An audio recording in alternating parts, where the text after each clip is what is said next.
Hey guys, I'm back from Oslo. I attended Inferno 2025. This is my second year in a row that I attend Inferno, easily becoming my favorite festival of the year.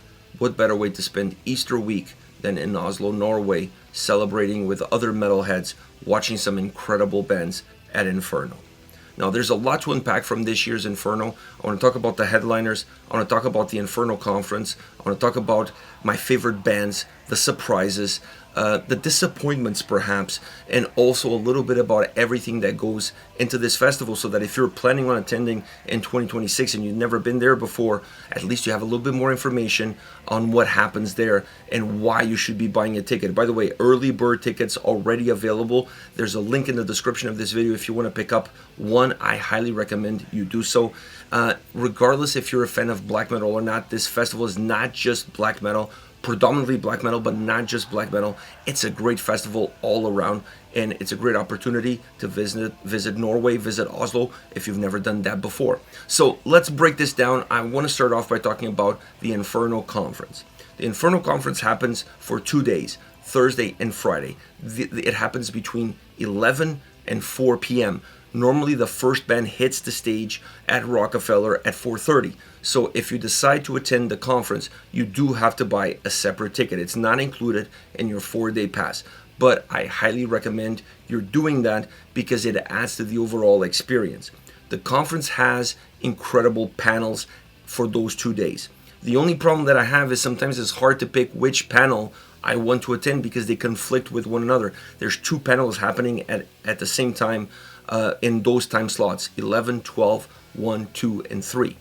So the topics of the panels this year were very wide in terms of what they offered to the audience. I participated in 2.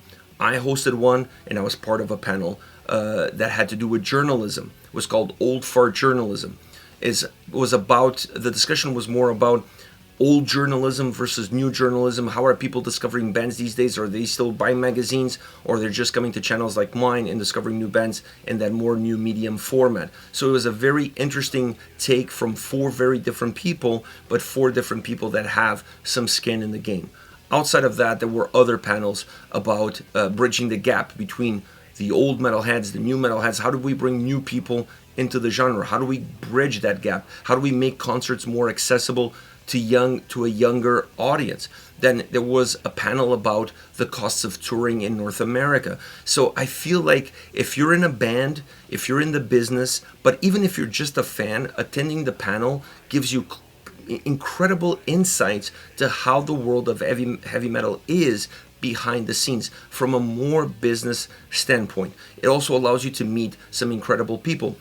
Johan Hegg from Amon Amarth was in one of the panels talking about Valhalla, the symbolism behind the Vikings, and how some groups use that symbolism in a very negative and even racist way. So there is a wide variety of topics with a wide variety of panelists, but all around great information, great way of networking, learning more about the things that are around you, and perhaps if you're in the business, a great way of meeting the right people to point you in the right directions. Outside of the conference, you have 4 days of metal. Now, this is this year's program, which if you attended, you could pick it up for free. It's free of charge. It's available all over the Clarion Hub. That's the main hotel of Inferno. Everybody, well, I shouldn't say everybody, but almost everybody stays there, including the bands. And it's a great way to also meet a lot of metalheads that are attending. It's a great way to meet perhaps some of your favorite artists. And it's a great way to stay because the hotel really caters to the metalheads attending Inferno. It's playing black metal for the entire duration of the festival. All the staff there is wearing Inferno t-shirts. Everybody's super welcoming and friendly.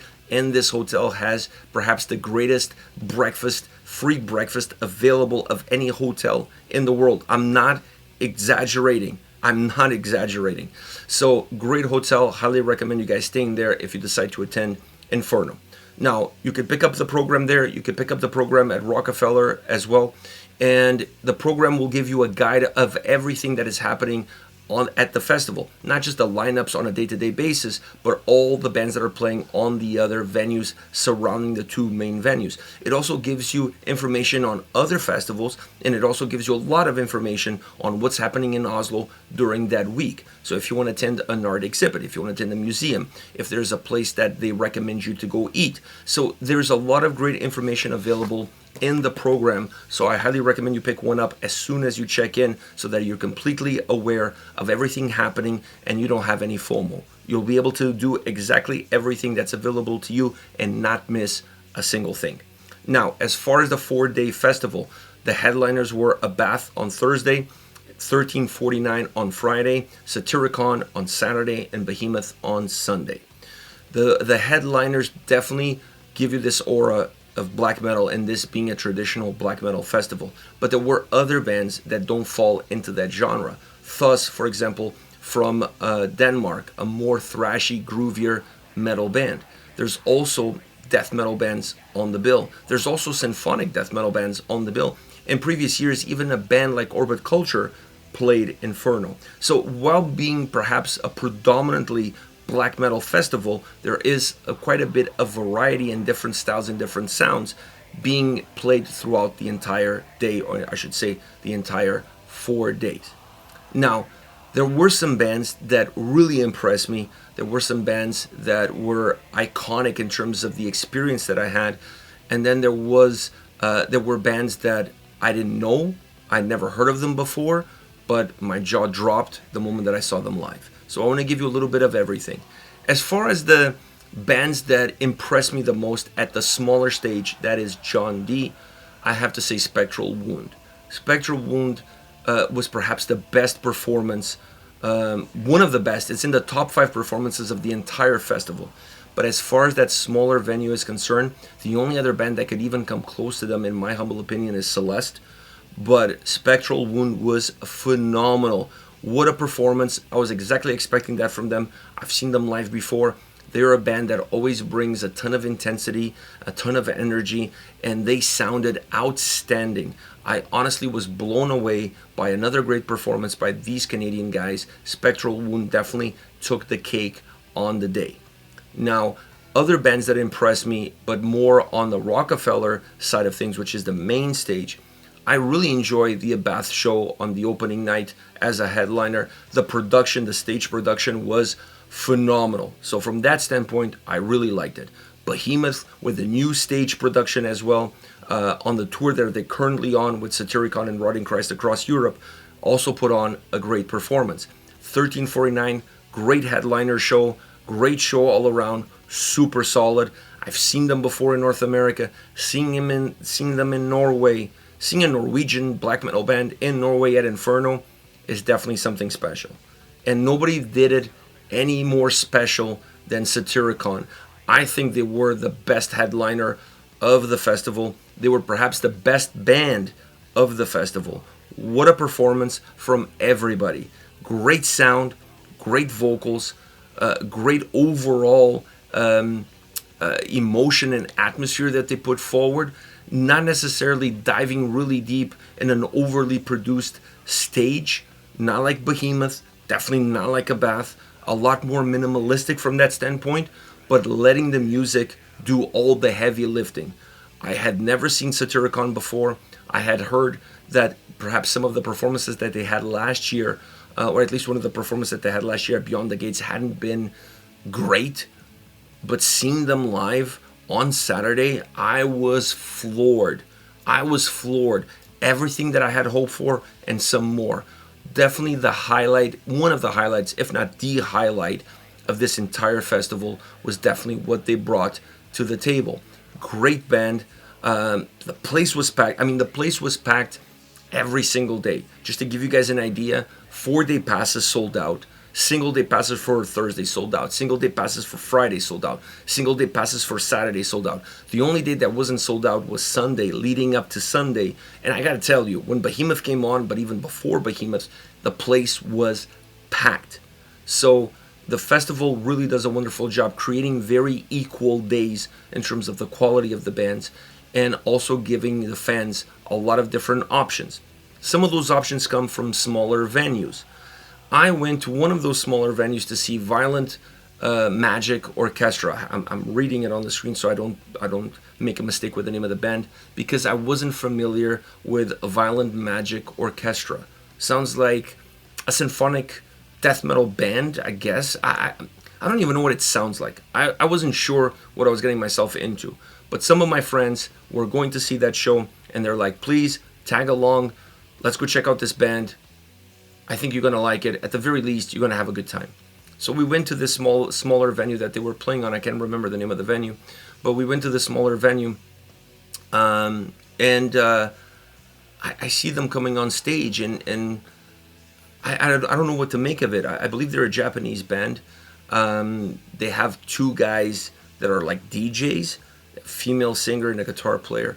And they came on, and they're like a mixture of everything and nothing. It's really hard to describe their look, their feel. Their sound is a little bit more EDM with a lot of industrial elements and a lot of like punk, noise, grindcore elements as well, even vocally from that standpoint. They had strobe lights, and they were pointing strobe lights into the audience. It was one of the most chaotic performances that I've ever seen in my life. Pure chaos on stage, pure chaos off stage. I didn't know how to make heads or tails of what I was watching. But guess what? I stayed there for the whole performance because I'm like, I don't fucking know what's going to come out next. What the fuck are these guys going to do next? So a performance like that keeps the listener and the viewer engaged, and they definitely did that. So as far as the weirdest performance of the festival this year goes to Violent Magic Orchestra, without a shadow of a doubt. And then obviously Spectral, like I mentioned before, Satyricon, Celeste with a solid performance. Rotting Christ sounded phenomenal as well. Great performance by Rotting Christ on Saturday. Septic Flesh was really good as well. My first time seeing the original Batushka. I've seen Patriarch before when they were still Batushka. You know, there's this whole old Batushka, new Batushka thing. But anyways, this was the original Batushka. A performance that didn't shock me or didn't surprise me because I was familiar with the new old Batushka performances, so it was in line with that.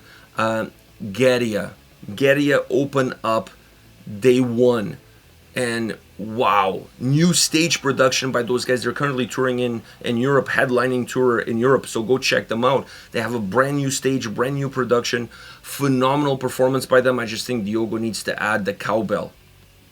Just more cowbell, man. There's never enough cowbell, so he needs to add up the cowbell. But Geria, for sure, one also of the solid performances of the night. I believe the first time they played Inferno, they played John D, the smaller stage. Now they open up the festival on day one on the main stage, Rockefeller. I think the next time they're going to come around, they might be, if not a headliner, very close to a headliner. This band is growing by leaps and bounds. Amazing performance by them. Had a great time hanging out with the guys. I had a great time at the festival, meeting new friends, hanging out with old ones, just really enjoying all the sights, all the experiences that Oslo and Norway have to give. If you go there, buy the early bird tickets, stay at the Clarion, pick up the program, check out the museums, check out everything that you can do in the city when you're not busy attending the festival. And when you're attending the festival, try to take as much in. Go to the smaller venues, check out some of the smaller bands. Also keep in mind that almost everything is closed on Thursday, Friday, and Sunday because of Easter. So there's very limited options on where you can go eat. There's no limited options on where you can go drink. That I guarantee you. Just bring money because booze is fucking expensive. Alright guys, I hope you enjoy this recap. I'll see you all at the next video. Take care guys.